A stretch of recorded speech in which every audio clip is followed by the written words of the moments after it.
Mesdames, Messieurs, bonsoir, bienvenue à cette grande édition d'information sur la télévision Labari. La nationale indépendante CENI, Maître Issaka Sunna, a animé ce matin une conférence de presse. Objectif, présenter les résultats provisoires de l'enrôlement biométrique des Nigériens à l'extérieur. Le point avec Nafisa Zakou et Chebou Guissou.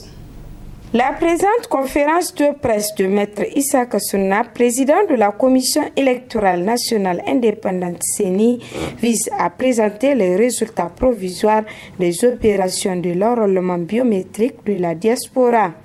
Ces opérations, démarrées le 15 octobre 2022, ont pris fin 15 jours après dans l'ensemble des 15 pays retenus selon les critères arrêtés par le comité tripartite, ministère de l'Intérieur, ministère des Affaires étrangères et la CENI. Les opérations se sont déroulées dans de bonnes conditions, a laissé entendre le président de la CENI. Ces opérations d'enrôlement se sont déroulées dans les conditions optimum de préparation et d'exécution dans la quasi-totalité des pays concernés. Elles ont été massivement soutenues par l'administration diplomatique, tant au niveau central que dans les différentes représentations diplomatiques, les hauts conseils des Nigériens de l'extérieur, les commissions administratives mises en place pour la circonstance, ainsi que les associations nigériennes et les médias très actifs et disponibles.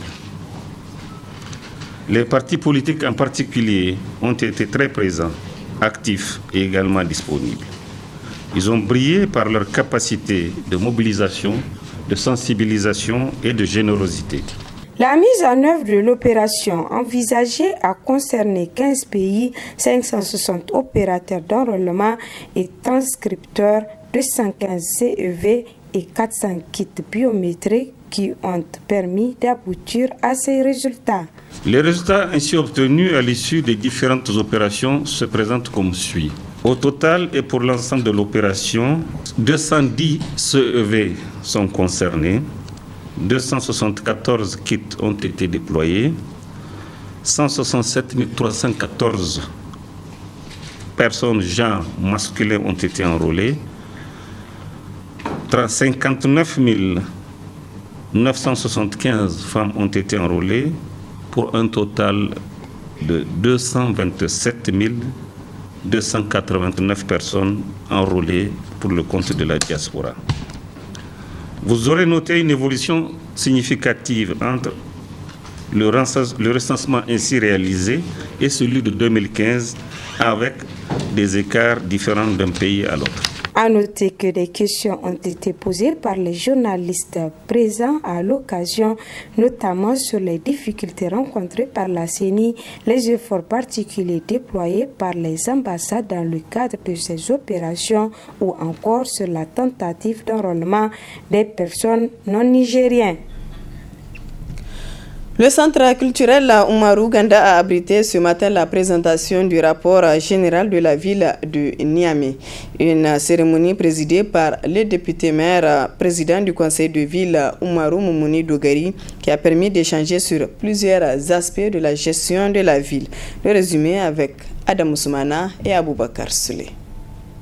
Passer au peigne fin tous les aspects relatifs à l'état de la ville de Niamey, tel est l'exercice auquel se sont attelés les membres du conseil de ville de Niamey avec à leur tête son président et autres acteurs concernés. Un exercice qui se veut une obligation du Code général des collectivités territoriales ayant permis aux premiers responsables de la ville d'informer la population de Niamey sur certains événements que la capitale nigérienne va abriter dans quelques jours, voire semaines. Le président de la République, chef de l'État, son Excellence Mohamed Bazoum, a demandé, obtenu de l'Union africaine, la tenue de 2 réunions au sommet des chefs d'État de l'Union africaine, l'une sur l'industrialisation et la diversification économique en Afrique et l'autre sur la ZLECAf. Ces 2 réunions se tiendront dans la période du 20 au 25 novembre 2022 à Niamey et c'est un honneur pour la ville de Niamey de recevoir tant de personnes. Il n'est pas attendu moins de 30 chefs d'État à Niamey à l'occasion de ces 2 réunions. Ainsi, le député-maire a profité de cette occasion pour féliciter l'ensemble des acteurs qui œuvrent inlassablement à rendre la capitale propre pour le mieux-être des populations. Le président de la République, chef de l'État, a donc demandé à la ville de Niamey de faire en sorte que nos hôtes repartent avec une bonne image de nous. Il est donc demandé au conseil de ville et à la population de Niamey de rendre la ville propre, de rendre la ville encore plus propre, puisqu'elle l'est déjà. Et je vous remercie pour tous les efforts que vous faites au quotidien. Puis vint le temps fort de cette cérémonie qui constitue la présentation du rapport par le directeur général du développement et de la prospective. Aussi, l'assistance a pris connaissance des réponses apportées par la ville et ses services compétents aux nombreuses inquiétudes et suggestions des citadins relevées lors de la rencontre du genre tenue en avril 2022 en vue d'une amélioration de leur cadre de vie. Le coordinateur de publier ce que vous payez de l'Afrique de l'Ouest francophone séjourne à Niamey dans le cadre d'une mission de travail. Dans un entretien accordé à la télévision Labari et Canal 3, Damba Seydi nous situe l'objet de sa mission et certains aspects de l'exploitation des ressources naturelles. On l'écoute. Les activités d'exploitation des ressources naturelles impactent de façon significative sur les communautés qui habitent généralement autour des projets miniers. Et comme vous le savez, le Niger est un pays riche en ressources minières qui sont exploitées à proximité des communautés. Et par conséquent, parmi ces communautés, les femmes subissent de façon encore très différenciée les impacts, surtout négatifs, de l'exploitation minière, en termes de violence, en termes de perte de la terre, en termes de perte des moyens de subsistance et toute autre forme d'impact négatif généralement. Et parfois, on ne prend pas en compte ces impacts différenciés des femmes quand il s'agit de compenser, quand il s'agit de prendre en charge de façon générale les droits de l'homme. Donc, l'objet de notre visite à Niamey, c'est d'échanger d'abord avec les acteurs, notamment de la société civile, sur comment ensemble nous pourrons prendre beaucoup d'attention par rapport aux situations que les femmes vivent dans les zones extractives. Donc il a été question d'une série de formations sur ces aspects-là pour que les acteurs comprennent d'abord la notion ou l'implication des activités extractives sur les femmes et ensuite qu'on puisse développer un plan d'action qui nous permettrait d'engager quelques activités visant à soulager les femmes. Vous suivrez en partie magazine de cette édition l'interview du coordinateur publié ce que vous payez de l'Afrique de l'Ouest francophone. Le palais de congrès de Niamey a servi de cadre à ce jour à 12 novembre pour la cérémonie de remise des diplômes aux étudiants de l'école de comptabilité, de communication, d'administration et de management ECAM, dont la promotion porte le nom de Djibo Takubokoy. C'était sous le patronage du ministre de l'Enseignement supérieur et de la Recherche, en présence de nombreux invités. Le compte rendu avec Boubacar Ibrahim et Sadou Toumi. C'est par l'hymne national qu'a débuté la cérémonie de remise des diplômes aux étudiants de l'école de comptabilité, de communication, d'administration et de management ECAM. Baptisée promotion Djibo Takubokoy, cette promotion du niveau licence et master est composée de toutes filières confondues. À cette occasion, le coordinateur de l'ECAM et le représentant des récipiendaires ont pour l'un présenté l'école, les différentes filières enseignées et les innovations envisagées, et pour l'autre faire part de leur gratitude pour tous les efforts consentis par leurs parents et l'école. Comme de tradition, dans l'enseignement supérieur professionnel, l'achèvement d'un cycle de formation donne lieu à une série d'évaluations et une séance de délibération qui clôt le processus de la formation de ce niveau. L'école de comptabilité, de communication, d'administration et de management a été créée dans le but d'apporter sa contribution à l'œuvre de construction nationale à travers la formation des jeunes Nigériens. Elle contribue ainsi à la réduction de la pauvreté et à la lutte contre le chômage.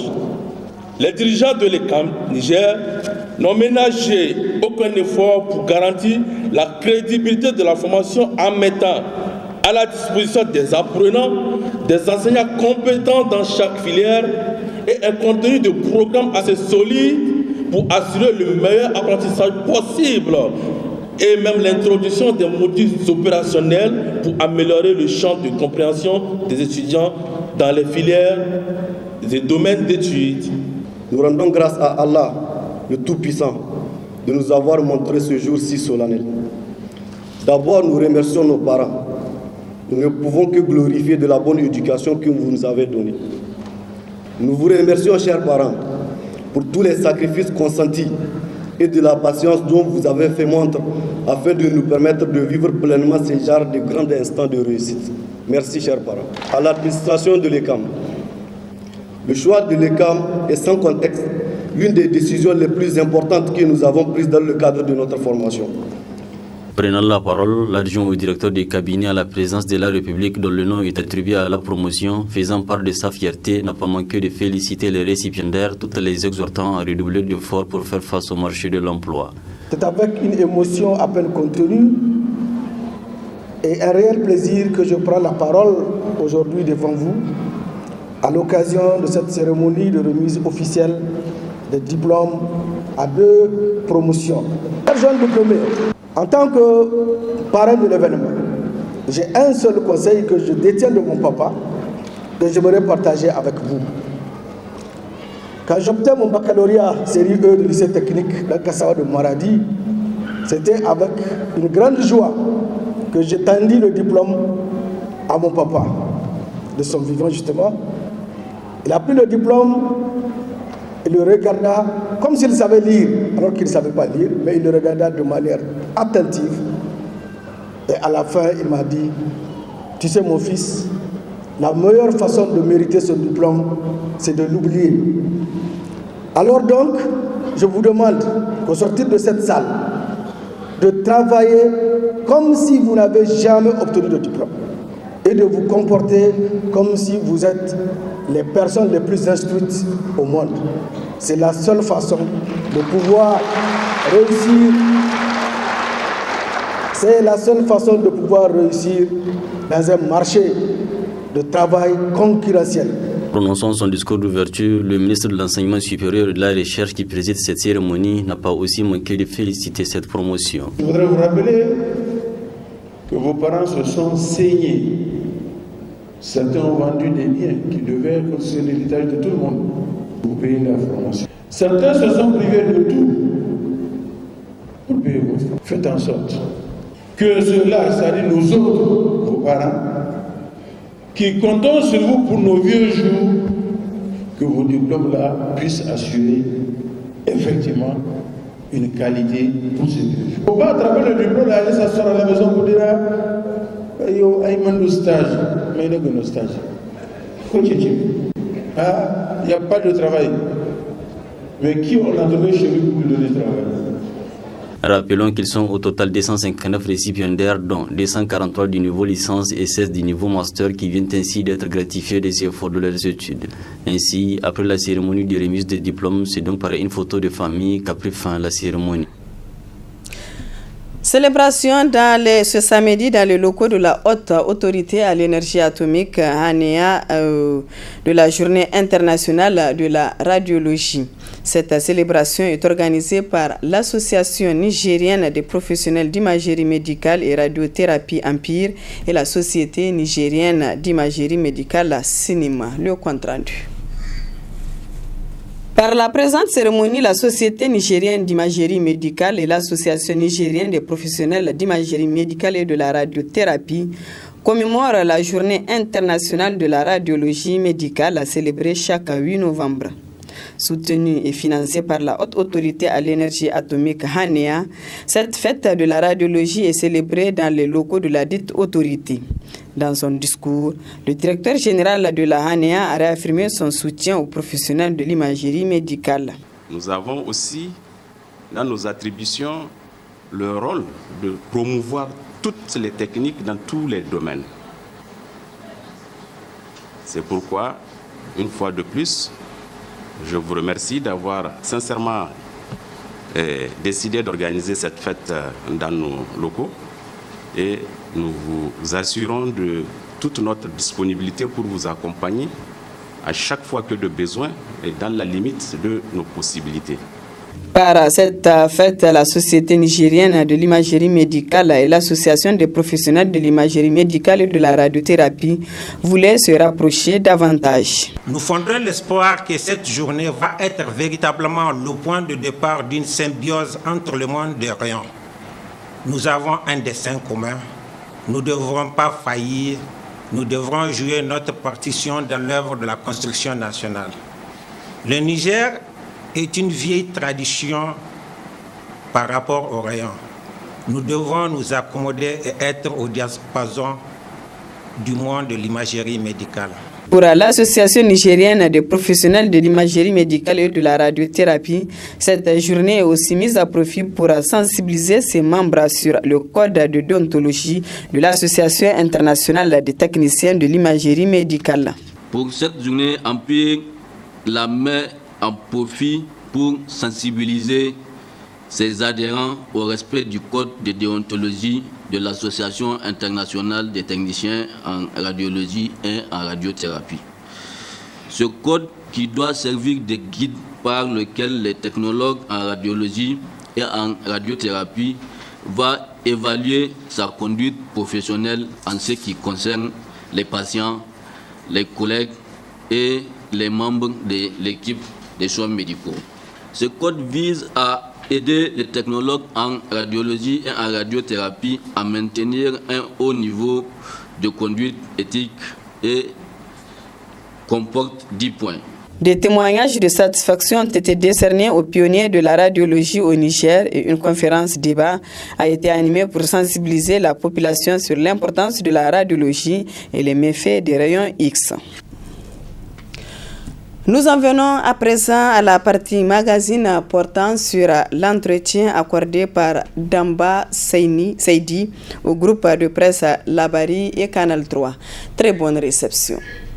Les activités d'exploitation des ressources naturelles impactent de façon significative sur les communautés qui habitent généralement autour des projets miniers. Et comme vous le savez, le Niger est un pays riche en ressources minières qui sont exploitées à proximité des communautés. Et par conséquent, parmi ces communautés, les femmes subissent de façon encore très différenciée les impacts, surtout négatifs, de l'exploitation minière, en termes de violence, en termes de perte de la terre, en termes de perte des moyens de subsistance et toute autre forme d'impact négatif généralement. Et parfois, on ne prend pas en compte ces impacts différenciés des femmes quand il s'agit de compenser, quand il s'agit de prendre en charge de façon générale les droits de l'homme. Donc, l'objet de notre visite à Niamey, c'est d'échanger d'abord avec les acteurs, notamment de la société civile, sur comment ensemble nous pourrons prendre beaucoup d'attention par rapport aux situations que les femmes vivent dans les zones extractives. Donc, il a été question d'une série de formations sur ces aspects-là pour que les acteurs comprennent d'abord la notion ou l'implication des activités extractives sur les femmes et ensuite qu'on puisse développer un plan d'action qui nous permettrait d'engager quelques activités visant à soulager les femmes. L'Afrique contribue de façon significative dans l'approvisionnement des ressources mondiales. C'est plus de 30% des ressources mondiales qui proviennent de l'Afrique. Cependant, cela ne se reflète pas dans le niveau de développement de nos pays. Par pure coïncidence, tous les pays qui sont riches en ressources naturelles, notamment en Afrique, restent encore des pays qui sont pauvres. C'est ce qu'on appelle le paradoxe de l'abondance. Malheureusement, nos États ne parviennent toujours pas à garantir d'abord la transparence et la redevabilité, mais ensuite ne parviennent pas à transformer tout ce potentiel de richesse en ressources de développement. Donc, ce qui fait que jusque-là, nous considérons que les ressources naturelles dont nous disposons ne contribuent pas de façon significative au développement et à la croissance économique. Il y a un certain nombre d'approches qui pourraient permettre aujourd'hui à nos pays de tirer davantage profit de l'exploitation des ressources naturelles. Le premier élément, c'est d'abord garantir la transparence. Depuis l'attribution des permis d'exploiter jusqu'à la fermeture des projets miniers. Donc ça, c'est essentiel pour que les populations puissent savoir combien revient à la compagnie qui exploite et combien revient à nos États et aux communautés à elles-mêmes. Donc ça, c'est fondamental. Le deuxième élément, c'est de garantir une exploitation qui respecte le minimum de convenance en termes environnementaux, parce que les impacts environnementaux des activités extractives constituent aujourd'hui une catastrophe pour nos pays. Le troisième élément, c'est de veiller à ce que les revenus issus de l'exploitation puissent être gérés de façon d'abord transparente, mais aussi de façon redevable pour qu'ils puissent booster les autres secteurs de développement. Donc, l'intégration du secteur extractif aux autres secteurs, que ce soit l'agriculture, l'élevage, la pêche ou toute autre activité économique, je crois que cela reste essentiel pour que l'on puisse tirer davantage de profit. Et enfin, je crois que dans la chaîne de valeur, il y a au moins ce que l'on appelle l'approvisionnement local, c'est-à-dire les compagnies s'approvisionnent en termes de biens et services énormément. Et les paiements de ce domaine-là constituent la plus grande valeur ajoutée en termes de revenus.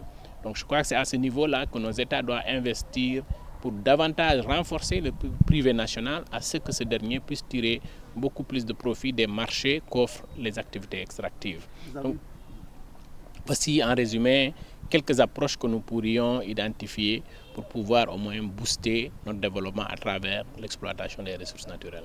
L'Eurotab est la représentation de Publiez ce que vous payez, du réseau Publiez ce que vous payez au Niger. Et c'est une organisation de société civile très dynamique qui a beaucoup contribué à booster les efforts de transparence. D'abord à l'adhésion à l'ITE qui a par un moment eu des soucis, le Niger s'était retiré et il s'est réengagé aujourd'hui. Mais l'Eurotab contribue de façon significative dans la mise en œuvre d'abord de cette initiative-là. Ça, c'est un premier élément. Le deuxième élément, l'Eurotab constitue un espace pourvoyeur d'idées, de réflexion, d'orientation au gouvernement, même si de temps en temps les relations entre les deux acteurs ne sont pas souvent les meilleures. Mais l'Eurotab constitue au moins une force de proposition et de contribution dans la gouvernance sur la base des études et du plaidoyer qu'ils effectuent. Donc cela permettrait aujourd'hui bien sûr au gouvernement de bien tirer profit de cette expérience-là. D'abord, les communautés doivent être très vigilantes pour que les ressources puissent leur profiter. Cette vigilance consiste à bien surveiller toutes les activités, mais aussi à s'imposer à pouvoir être consulté parce qu'il y a des dispositions internationales qui garantissent au moins ce droit aux communautés d'être consultées avant l'implantation de tout projet. Donc ce qu'on appelle le consentement libre, préalable et éclairé, les communautés doivent veiller à ce qu'il soit effectif. Ensuite, dans la redistribution des revenus issus de l'exploitation, les communautés ont au moins un pourcentage qui leur revient. Donc, il leur appartient à ces communautés-là, je veux dire, bien sûr de se mobiliser à travers les associations, les OSC et toute autre forme d'organisation, de sorte qu'elles exigent au gouvernement de leur verser ce qui leur est dû pour améliorer les services sociaux de base tels que l'éducation, l'accès à l'eau, l'accès à l'électricité et toute autre forme de services qui pourraient améliorer les conditions de vie des populations.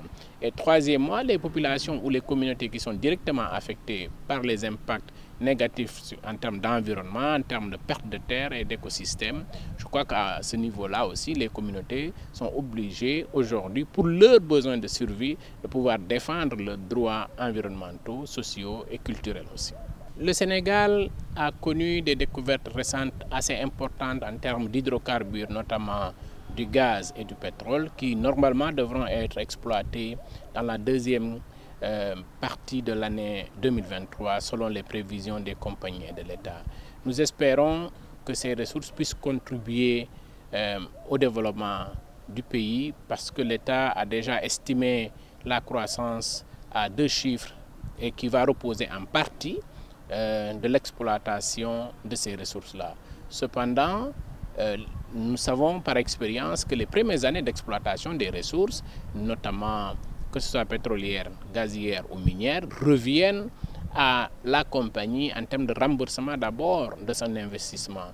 Donc ce qui fait que les premières années, on ne peut pas s'attendre forcément à des bénéfices importants pour le pays qui abrite les projets miniers. Donc de ce point de vue-là, il ne faut pas nourrir des espoirs démesurés aux populations et qui seront naturellement déçus sur la base des expériences qu'on a connues en Mauritanie, au Tchad, au Nigeria et au Ghana, où ces ressources-là ne parviennent toujours pas à transformer l'économie de ces pays alors qu'elles existent depuis des années en termes d'exploitation.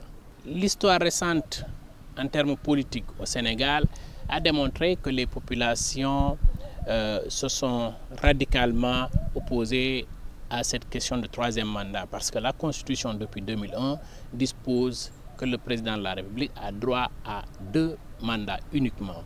Donc en 2011, cela a fait beaucoup de débats et des échauffourées, y compris des morts d'hommes. Je crois que le président actuel, M. Macky Sall, était dans l'opposition et était conscient effectivement de tout le message qui était porté à l'endroit des gouvernants. Et quand il a gagné l'élection présidentielle en 2012, son premier engagement effectivement était d'abord de réduire son mandat de 7 à 5 ans, ce qui n'a pas été possible, mais son engagement principal et que nous retenons toujours est qu'on ne peut pas faire plus de 2 mandats. Et il l'avait inscrit clairement et de façon très précise dans la Constitution qui a été révisée en 2016. Donc la Constitution dispose que nul ne peut exercer plus de 2 mandats consécutifs. Donc à ce niveau-là, les dispositions sont claires, qu'il n'a pas droit à un autre 3e mandat. Et il s'est engagé à plusieurs reprises sur des plateaux de télé, sur des plateaux médiatiques et dans des plateformes de réunion assez diverses, à plusieurs reprises, qu'il ne fera pas de mandat. Donc jusque-là, moi je considère que cet engagement-là reste valable. Mais au-delà de cet engagement, je ne vois pas par quel subterfuge juridique aujourd'hui on devrait lui accepter un 3e mandat, même si ces velléités-là sont toujours suscité dans son parti. Et maintenant, du point de vue social, j'imagine les conséquences d'un tel reniement au niveau social en termes de mobilisation des acteurs politiques et des acteurs sociaux. Je ne pense pas qu'ils puissent s'engager ou engager le Sénégal dans cette logique de violence, encore une fois. La liberté d'expression est d'abord un droit fondamental, ce qui nous pousse à condamner de façon radicale et très ferme l'arrestation de tout journaliste et de tout autre acteur d'ailleurs sur la base de ses convictions, de ses affirmations. Il est reproché à un journaliste de détenir des documents estampillés secrets. Si on retire à un journaliste la liberté d'investigation, on lui retire son métier à la limite. Sinon, ce qui restera de son travail, c'est de la narration. Et la narration, je crois qu'on en a suffisamment connu, ce n'est pas le rôle du journaliste. Donc de ce point de vue déjà, nous condamnons cette arrestation et cette interpellation. Deuxième chose, le Sénégal a adhéré à des conventions et des traités qui garantissent aux journalistes la liberté d'exercice de leur métier non seulement, mais aussi l'accès à l'information est une garantie, est un droit pour tous les citoyens. Donc de ce point de vue, encore une fois, pour l'intérêt public, je ne vois pas pourquoi on devrait inquiéter un journaliste, tout simplement parce qu'il est parti chercher des informations, quelle que soit leur nature. Troisième chose, si c'est lié à ces velléités de 3e mandat, je crois que c'est déjà répréhensible de la part du gouvernement et effectivement tout a l'air de ressembler à une forme de répression de toute velléité qui pourrait s'opposer à cette volonté de se présenter de la part du président de la République en cours pour une troisième candidature. Donc je considère que déjà c'est les signaux d'une violence, que ce soit verbale, que ce soit physique, qui pourrait effectivement découler d'une volonté de se présenter pour une 3e candidature.